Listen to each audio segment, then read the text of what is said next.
How are you feeling then, Terry? Lampard, Everton, today, expectations for the season. How are you feeling after that loss with Chelsea? I'm a bit gutted, really. I think Everton would have been full value to get something out of the game. I just think it just wasn't our day. The injuries rolling in straight away, and I think on the strength of the game, I think a draw would have been fair. But that's just the way it goes in the Premier League, isn't it? I mean, Chelsea had the cutting edge when it counted. We sort of gifted them the penalty, but they took their chance and we never.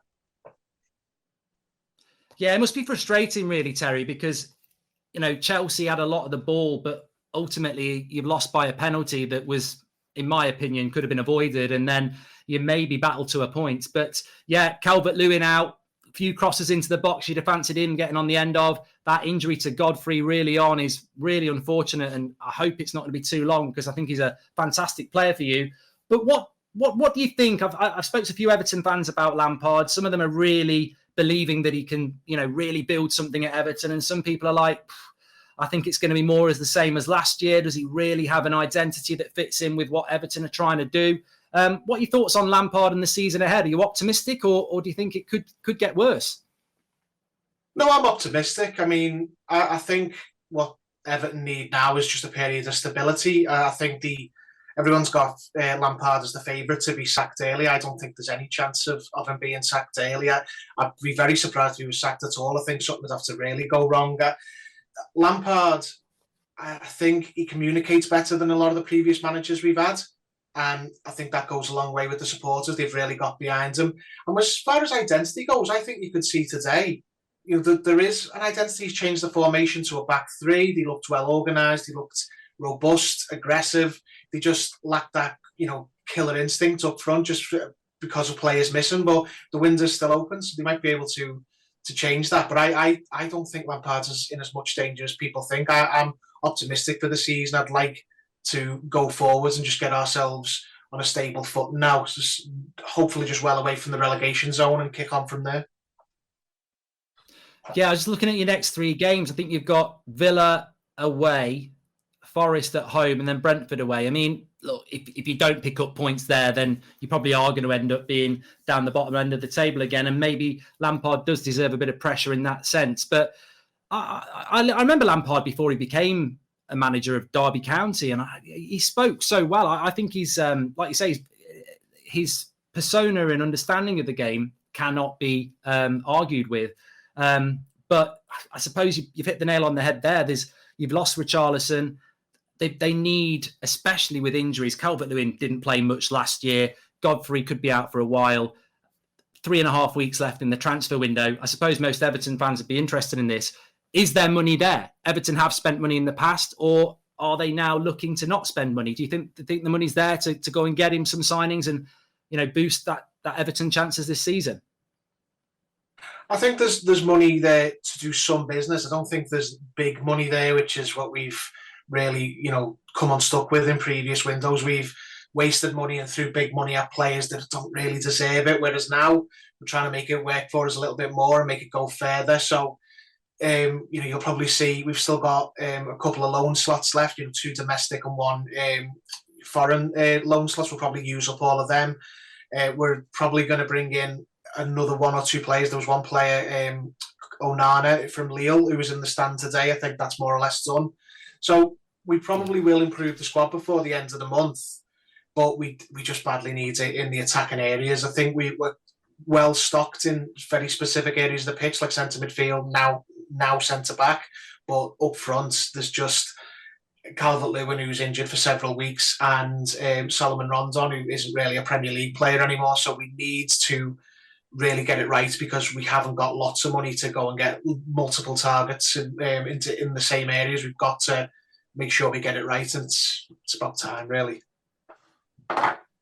Yeah, and just finally, Terry, I mean, it's opening day. You've only lost 1-0. I mean, I hate saying that because you've only lost 1-0, but you've lost. But aspirations for the season, I don't think today moves the needle much on that for Everton fans. Chelsea 1-0 loss, you could see that happening. Maybe you could have got a draw, like you say. But the aspirations for the season, I've listened to Everton fans over the years. Sometimes there's hope of a top 4 or a top 6 or a top half or, not in a relegation battle. So what is your aspirations as an Everton fan for this season? What's realistic? I think, to be realistic, I think the upper parts of the table are just a no-go. We've spent several years hemorrhaging our better players and replacing them poorly. So I think now we've got to look at ourselves as in the first year of a rebuild, of a reset. So I would take a 12th, 13th, something like that. It's not very ambitious, but it's nice and comfortable. It's nice and safe.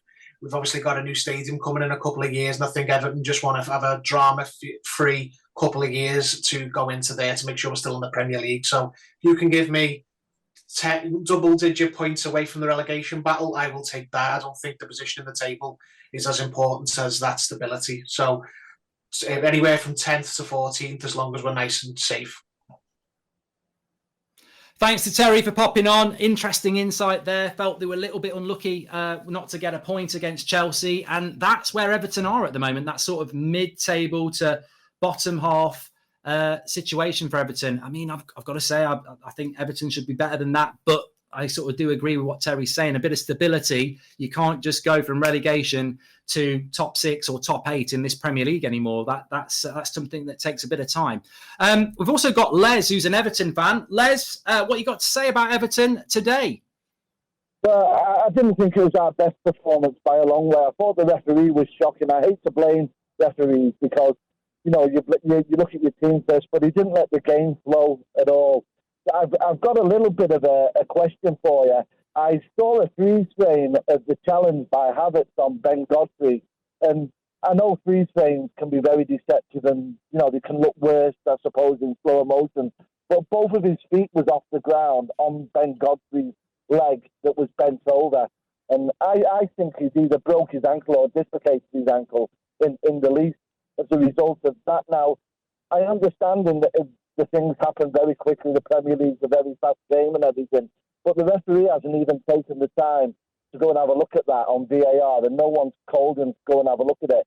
Now, if someone's broke somebody's leg, then surely something's going wrong with VAR if you're not going having a look at it at least and say, well, I did look at it, and in my view, it was accidental or it could have been avoided. But it should have been avoided in the first place because 15 seconds prior to that, there was a ball back to the goalkeeper that clearly went over the line and was a corner.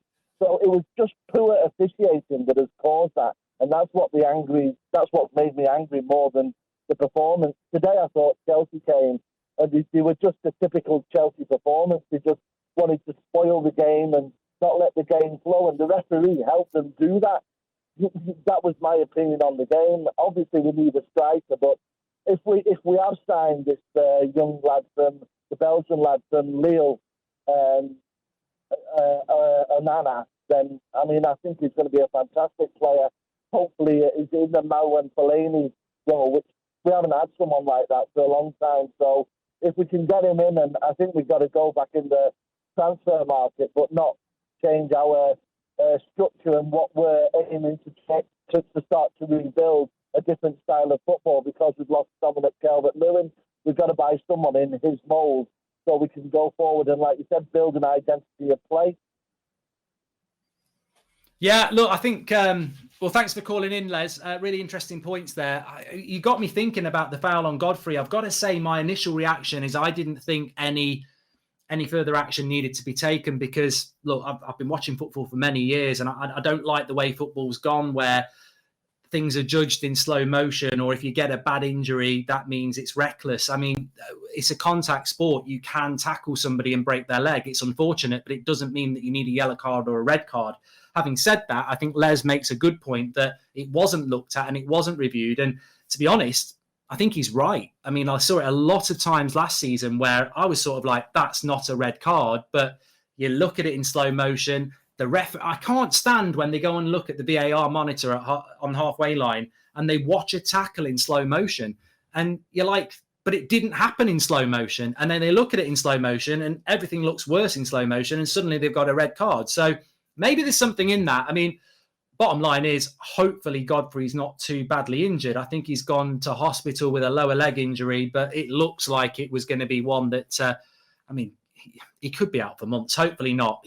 Really, really important player for Everton. But these things, they're not only game changers, they're season changers, aren't they? If Everton lose that player, it's like Arsenal losing a key player or Spurs losing a key player. So, and to be fair, Everton haven't got the squads that Arsenal and Everton and Spurs have got. So, yeah, key moments change games. And I do agree with Les. I think I'd be a bit frustrated as an Everton fan. You lost because of a penalty that was avoidable. Chelsea didn't really go on from that. And what did Everton do enough? Have Everton got enough? And I think that's going to be the big question for Everton.